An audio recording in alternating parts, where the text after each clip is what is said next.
My name is Dennis Monene. I'm an advocate of the High Court of Kenya. I sit in the Council of Embu Bar. Now today we are here at Kenya School of Government because we are alarmed of what was going on here.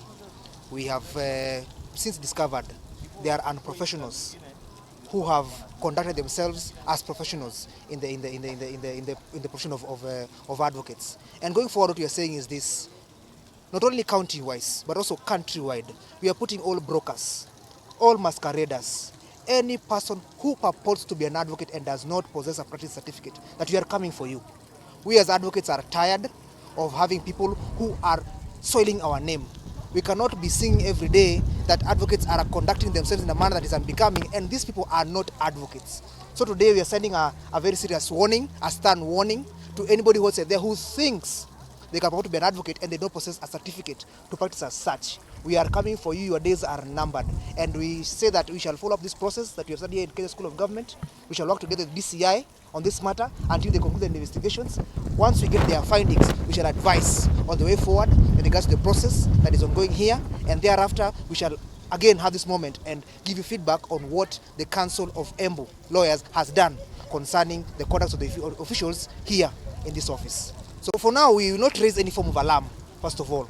But we'll say this, that before any Kenyan gets a stamp from an advocate, please verify that advocate is a member of the Law Society of Kenya. We are aware that many documents may be circulating in government offices, they may be circulating in private offices, that these documents have not been authenticated or stamped by a member of a Law Society of Kenya. So you're putting the citizens on alert that anytime you approach an advocate, please go forward and verify this advocate is a member of the Law Society of Kenya and they have an active practicing certificate. Then thereafter, you can conduct your business with the advocate with knowing that they are you're protected by law and the services you receive from this advocate are recognized by the government of Kenya. So we are not sending any cause of alarm, but you're putting people on notice, you're putting masqueraders on notice. Any person who is found having purporting to be an advocate and they don't have a practicing certificate, we are going to get them and we are going to make sure that as the protectors of the law, as the person who swore to protect this law, we are going to make sure that these guys have their day in court and justice should prevail. Thank you. Medium Mredhi Kathuri, CEC, Public Service Administration and ICT, Embu County. Na tuko hapa Kenya School of Governments, Embu,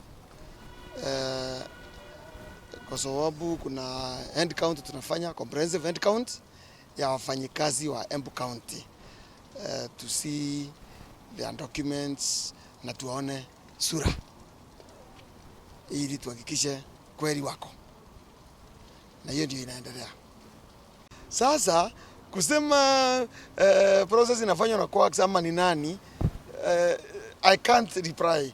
We have contracted IHRM, which is a government fully owned parastatal. So, if they have given us quacks, that is not for me to answer. The most important thing is for us to see the results. And it will be evident from the report that they will do. We did not first of all ask for the documents of those who are coming to do the audit. We only contracted the organization. They are their staff. Because we contracted IHRM. They are the ones who came with the staff.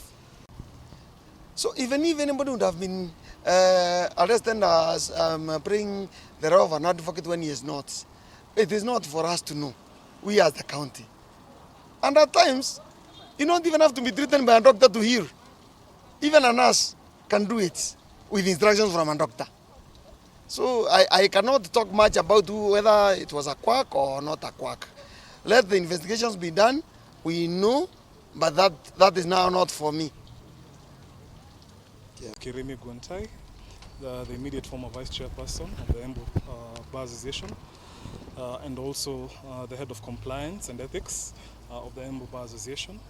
We came here today at KSG Embu because we got information that there was a county staff verification exercise that was going on, and that there were persons who were masquerading or carrying themselves as advocates, certifying and verifying documents pretending to be advocates. And when we came in, we found a number We managed to nab 2 of them. The rest of them scattered, and we managed to recover some stamps. The odd thing is that all of these people were purporting to sign and stamp all of these documents using the same advocate stamp, or what is purported to be an advocate stamp. If you look at it keenly, you will notice that the person doing verification of those documents was not even verifying them. Ideally, when you certify that a document is a true copy of the original of another, you must compare the 2 documents side by side. When I came here, that is why I'm dressed in civilian clothing today, I noticed that they were simply just stamping documents and passing them along. There was no certification of the process that was going on, and the persons who are certifying these documents are not advocates. They were all masqueraders. So it is an issue that we need to sort and root out, because it will bring into question the credibility of advocates practicing in this region. So it is something that we have decided to take head on and curb it. Because if it's happening at such a grand scale and on an important exercise like this, it will bring into question the validity of this exercise that is happening here today. If there are no proper mechanisms that are set up, ideally what should have happened in this instance is the county will have requested the advocates practicing in the county or the Embu Bar Association kindly provide us with a list of compliant members, their practicing certificates number, copies of their practicing certificates, and their sample signatures to enable us actually verify that you're the ones who've actually verified or certified these signatures. Because if documents are being passed as they are right now, without any of that verification that this is actually an advocate practicing, the whole process then becomes a sham. It becomes a laughing, it becomes a joke and a sham. We cannot speculate on. If you've noticed, like the chairperson has said, we only got wind that there was such an exercise going on. Even as advocates, that we did not know there was such a planned exercise, because had we been asked, we would have provided a list of our compliant members, their practicing certificates, their practicing statuses, and their sample signatures, and their normal stamps to enable the county actually, verify that this document has actually been certified by a properly practicing advocate. We've even come, when I came here earlier in the morning, we found people sitting under trees, verifying and certifying documents, which begs the question, since when did we see an advocate sitting under a tree, holding chambers under a tree, verifying and certifying documents, purporting that they are doing an actual verification exercise? So all we're saying is, let this exercise be conducted with some due diligence to avoid a fiasco whereby all of these documents are found to have not been properly legitimate. Stage, like the chairperson has said, we are waiting for the investigations that have been handed over by the DCI, so that we get to the root of this issue. But all we're urging the county is, if you're going to do something, do it right. If you're going to do something, do it properly. Something worth doing is something worth doing well. We are the Law Society of Kenya, Embu Chapter. We are here at Kenya School of Government, where the head count exercise for the county government of Embu is taking place. And as a Law Society of Kenya, we feel that we are aggrieved by some of us as advocates and masqueraders, because the issue of certification of documents, which is a requirement of the certification, is being carried out by people who are not qualified as advocates. We have documents being stamped. We have documents being signed by people who do not qualify as advocates under the Advocates Act. And those are the people we call masqueraders. And as a bar, as a regional bar, we are of the opinion that that should not be happening. And we say now that it is time for us to stand together and fight the people who misrepresent us and who pose as advocates without qualifications. We have managed to find 2 culprits inside stamping documents and we have sought the services of the DCI Embu, and we are sure that we'll be able to start the process and hopefully prosecute them. No tendering. There was no tendering, as what we've actually established is a misconduct on the part of the county government employees. Some of them, we are not saying all of them, because as we have established, the person who bears the stamps and executes this document might be an employee of the county. We're saying it is illegal.